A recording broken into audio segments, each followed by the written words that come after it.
to Eldorado.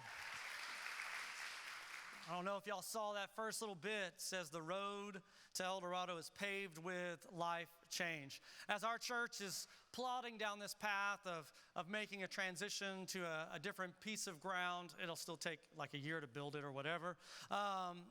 We have been cognizant that we wanted to present all of these opportunities before you and really talk about what it means to go down the road to Eldorado. I think that today's message, I've entitled it a way or a path that you have never been this way before. I forgot my title. You have never been this way before. And we started in Joshua at this year's men's conference, and then last week we talked about Rahab in Joshua chapter 2. We're going to be picking up that story this week. And I wanted to kind of explain, especially if you're a guest in here, when we talk about the road to Eldorado, it's literally that road down there called Eldorado. And there's a piece of ground that we feel like God has moved us to, that we bought last year or this year. And I was thinking, for Joshua, there was really so many striking similarities. And I think that they parallel all of our paths when it comes to life decisions. And that's the great thing about the Bible, is that it's so applicable in every area of our lives. And I was thinking about Joshua is trying to move out of one season, and he's trying to move into a new season. And as we get older, and our kids, this year I got one going off to college, and that's an interesting new season. All the collegiate parents in here, would you agree? That's when they leave. Like, I'm sure there's like some excitement maybe, but for me, we're really good friends, my son and I. So I don't know. It just feels weird that he's going to be gone. And then I got another son, my middle son, who started preaching this summer and did better in his first sermon than I did. I will tell you that. And so I didn't see that for that one. So okay, if he wants to do that, I'm okay with it. And then my son, my youngest one, Silas, he's starting middle school. So now I don't really have any babies. They're all bigger than Carrie now. So apparently he was teaching in GM Kids this morning, the little kids, and was dropping some wisdom on them. I was like, what? And so apparently 11 years old, ready to teach. And so I was just thinking about all those seasons and how our lives have changed over the last 17 years. And I'm sure that for those of you that have been here a minute, that your lives have gone through similar trials and travails. We've gone through losses together, we've gone through wins together, and all the ups and downs of life. And really at Genesis Metro, it's one metric that we're looking at, and that is life change. The road to Eldorado is paved with life change. And we even started last summer, we did a sermon class on how to preach and how to do that craft for aspiring speakers. And we picked up round 2, level 2 this last week. And as I was sitting in the room, we were just talking about, the nuts and bolts of the mentality of a preacher. And I asked them a pointed question.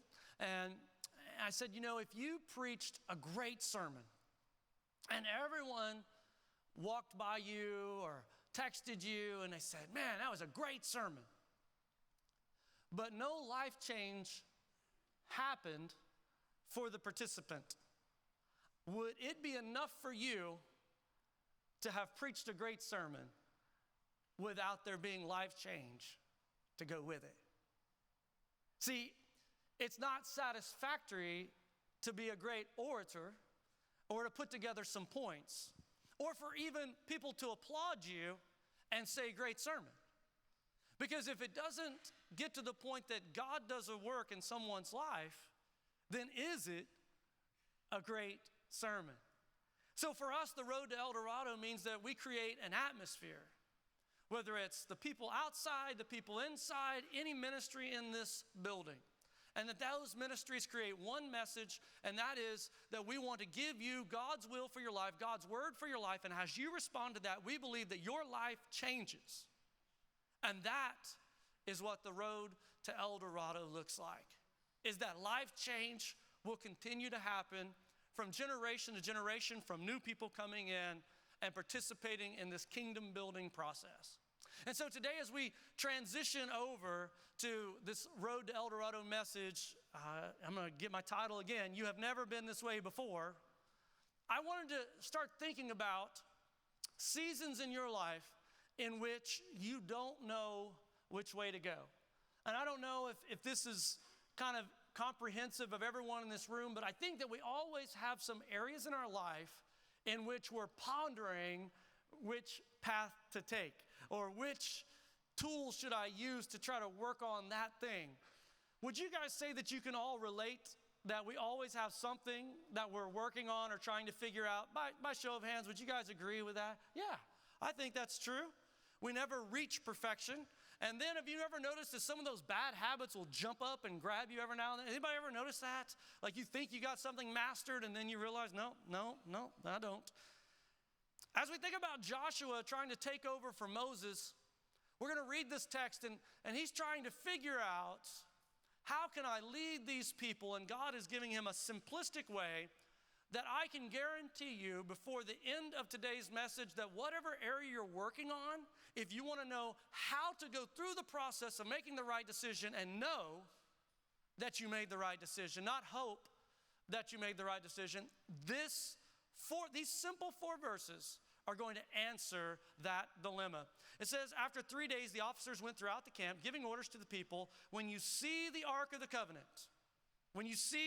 if you've seen Indiana Jones, all right, when you see that golden box with angels' wings folded on both sides that contains the 10 Commandments, and the Aaron staff is in, all of the crazy stuff that's in there, is when you see this object represents God's presence on earth. When you see that, when you see the Ark of the Covenant of the Lord your God and the Levitical priest carrying it, you are to move out from your positions and follow it.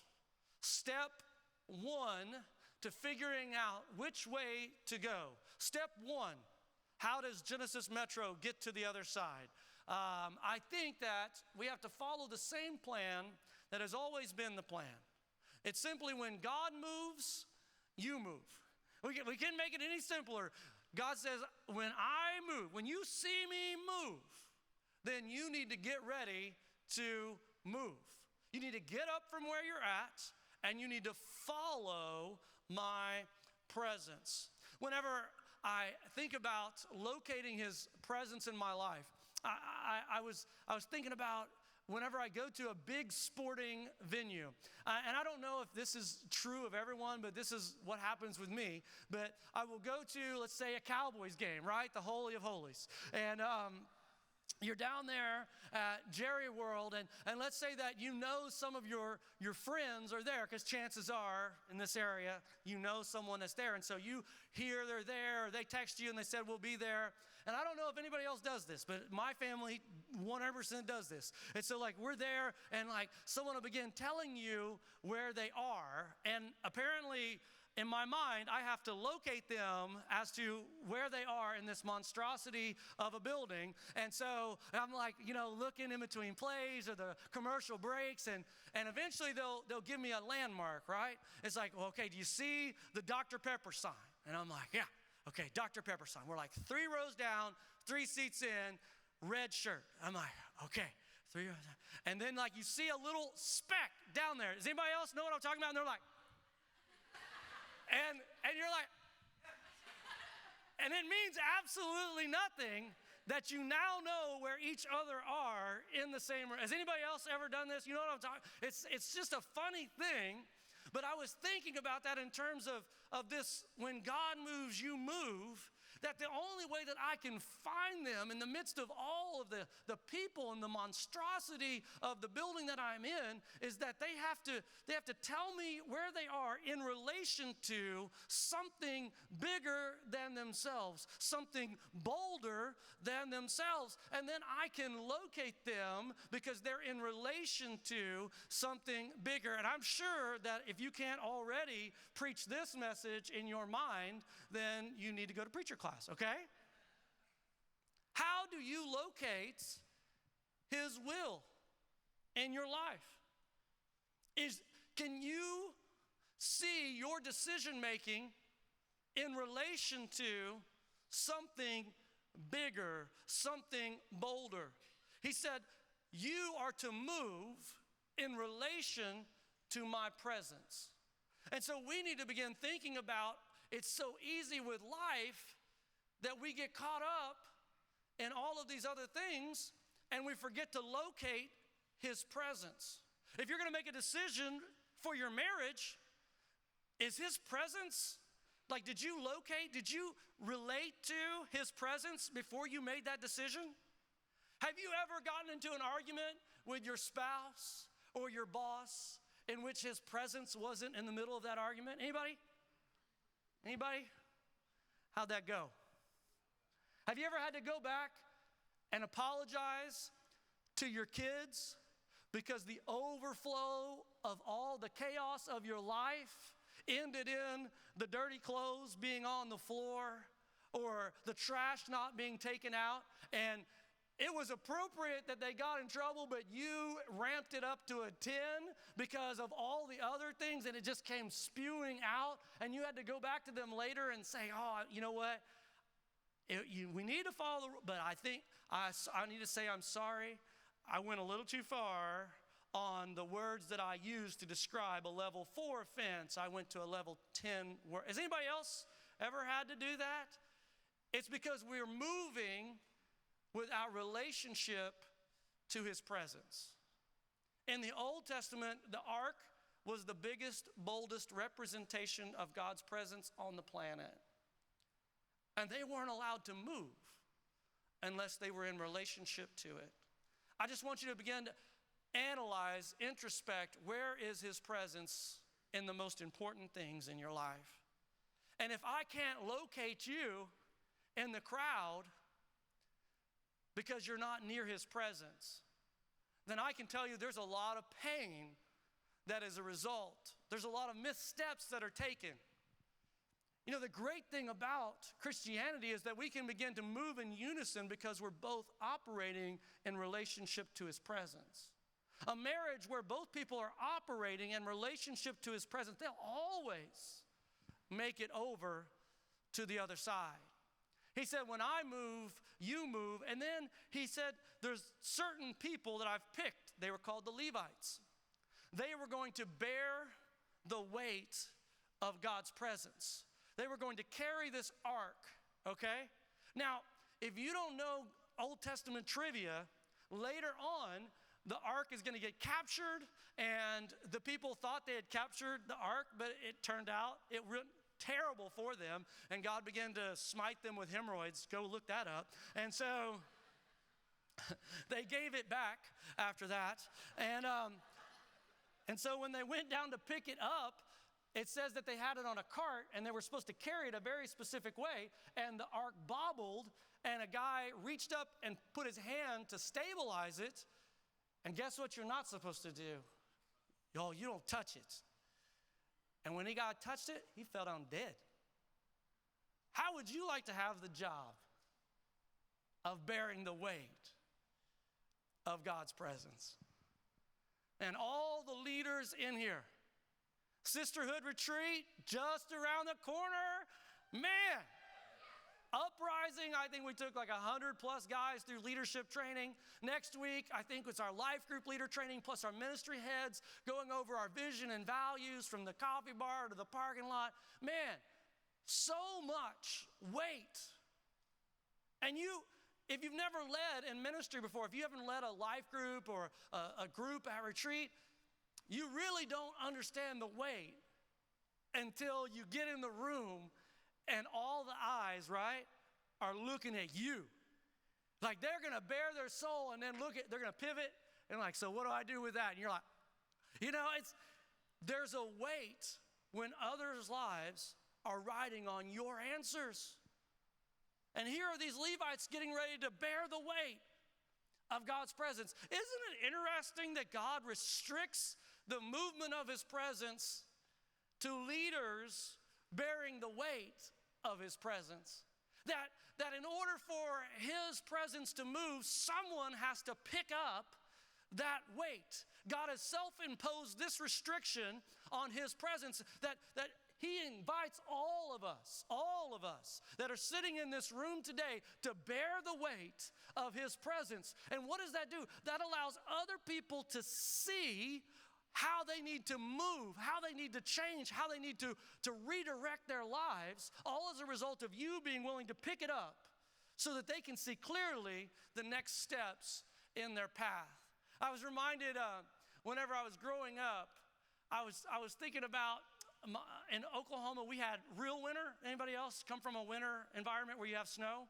Now, we didn't have like Iowa shut everything down snow, okay? But we had like 1, 2 foot, 3 foot sometimes of snow that would accumulate. And I remember as a little kid, I would go to my back door and I had one of those glass sliding doors. Anybody remember those? Anyway, and so, and I would look out and it was just perfectly flat, right? And you're like, oh, untouched snow. And my dad would get up and he would take us out there and we were going to build a snowman. Now, my dad, we're Oklahoma people, so my dad had on like boots and cut off jean shorts, no shirt, and a pair of gloves, okay? And so it's Oklahoma, it's what we do. And so he would go out there and I remember that his stride was different than my stride. And I thought there was a little bit of an application that was available here is that God's stride is different than our stride.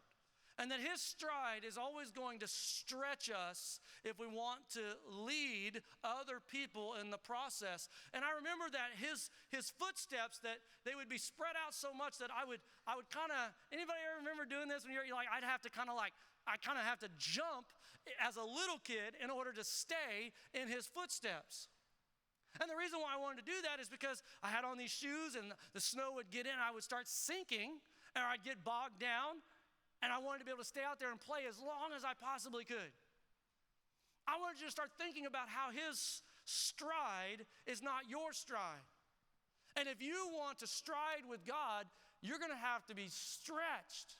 How that you're going to have to intentionally jump to get into that next footstep. Because the result of not striding with him, the result of not stretching with him, is that you begin to sink and you begin to get bogged down.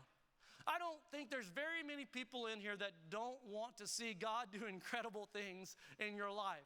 I don't think there's a father or a mother that doesn't want God to do incredible things with their kids and with their marriage and with their family. We all want that. But have you ever found that it doesn't take very much of life, of chaos, of stress, of money, whatever it is, and then you just don't want to stretch. Like one day you're like, I don't need his presence today, or you just forget to have his presence with you that day, and then that day turns into a week, and that turns into a month, and that turns into man, you don't want to sink. You don't want to get stuck. How do we get out? At some point, we need to find his presence, locate it, and then our lives need to be lived in relationship to it.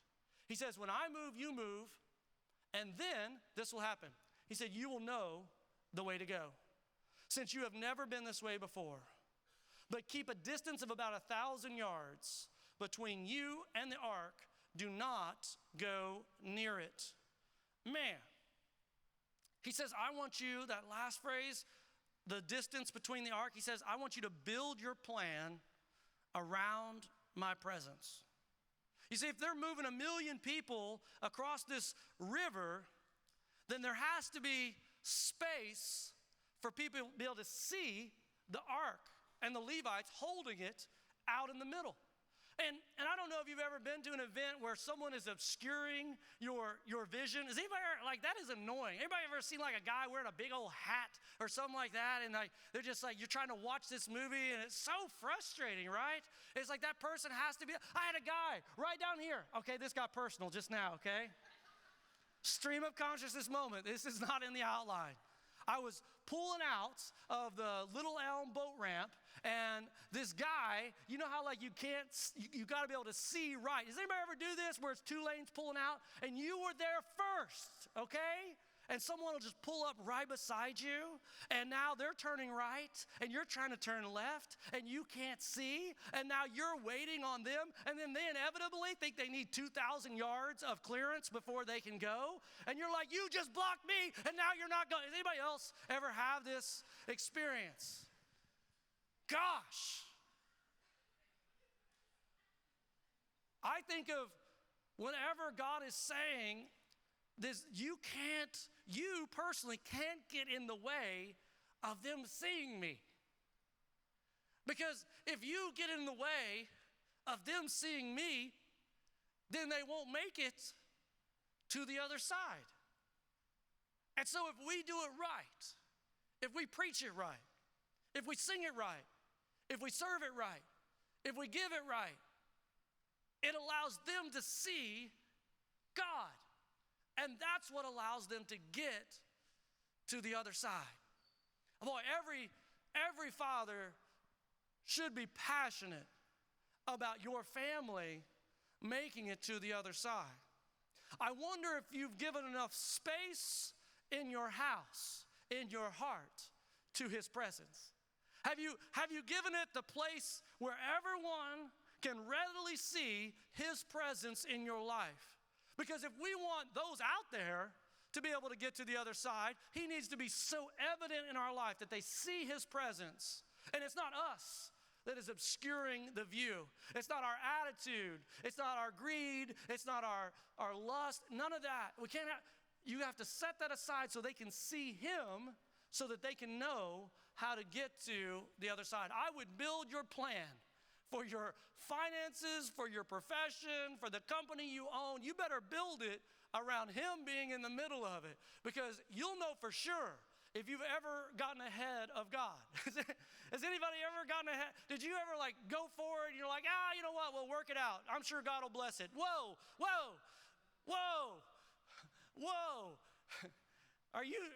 Listen, there's one plan that he's going to bless, and it's not your plan. It's his plan. You get there, right? If you ever get ahead of God, you'll mess it all up, I promise you. Build your plan around his presence. He says, then you will know which way to go. I've learned that every season is a segue. A segue. Think about it. The wilderness was about survival. The promised land was about settling. Not as in settling for second or settling for less, but as in settling the wild, wild west, as setting up a home. When you think about the wilderness, it was all about endurance. Can you endure? When we think about the promised land, it's about establishment. It's about a base upon which you're going to build forever. No longer nomads.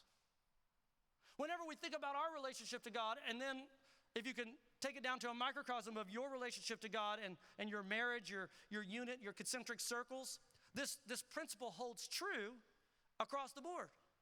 Is that you have to be able to take his presence and drive it all the way down in there, so that you're not going with, I hope so. You're going with, I know so. He says, when my presence is in the right place, then you're not going to hope you know what you're doing. You're not going to hope you made the right decision. He says you're going to know which way to go, because it's in relationship to my presence. I want you to think about, if anybody's ever given you advice, do you want to hear your doctor say, da-da-da-da-da-da-da-da? Well, at least that's what I think. Does anybody ever had that? Has someone ever given you expert advice, and then they throw a little something on the end where you're like, well, that's just what I think. I'm like, whoa. I want you to be the expert right now. It's kind of like someone giving directions. You ever had the person that's like, it's this one, it's this, right, now, exit. And then you get toward the exit and you're like, oh, wait a minute. Has anybody ever had this? I'm like, well, how did you sound so sure when you really didn't know? He said to the Israelites, you will know which way to go. I fear so many people are going through stressful situations sitting in this room right now because you made the best decision possible without his presence. And at best, you will hope that it works out for the best. Wouldn't you love to transfer that to know? I know. I know my marriage is going to work because we're both committed to his presence. I know my money is going to work because I know we're both committed to his presence. You see what I'm saying? Like, you can move from hope so to know so and have the security that knowing those decisions were built around the presence of God. He says, you will know which way to go. It's not that the survival season isn't necessary. If you, I don't even know how to put this in a transparent moment, but like, do you think that, you know what? I think we're authentic at Genesis. Would y'all say that? Anybody that has been married for more than 5 years in here, raise your hands if you've been married for more than 5 years. Okay. Now, all my young people over here, okay? Listen. Raise your hands again if you've been married for more than 5 years. Okay. Now, keep your hands up. If you've been married for more than 5 years, let me ask you a question. Keep your hands up if you went through a survival season in marriage. All right, you can put your hands down. Did you learn something? There's always going to be a survival season.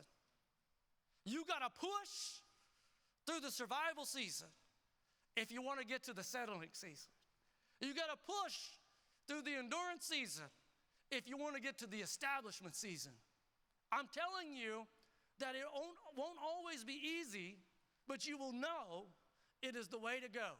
And then I will wrap it with my title, Since You Have Never Been This Way Before.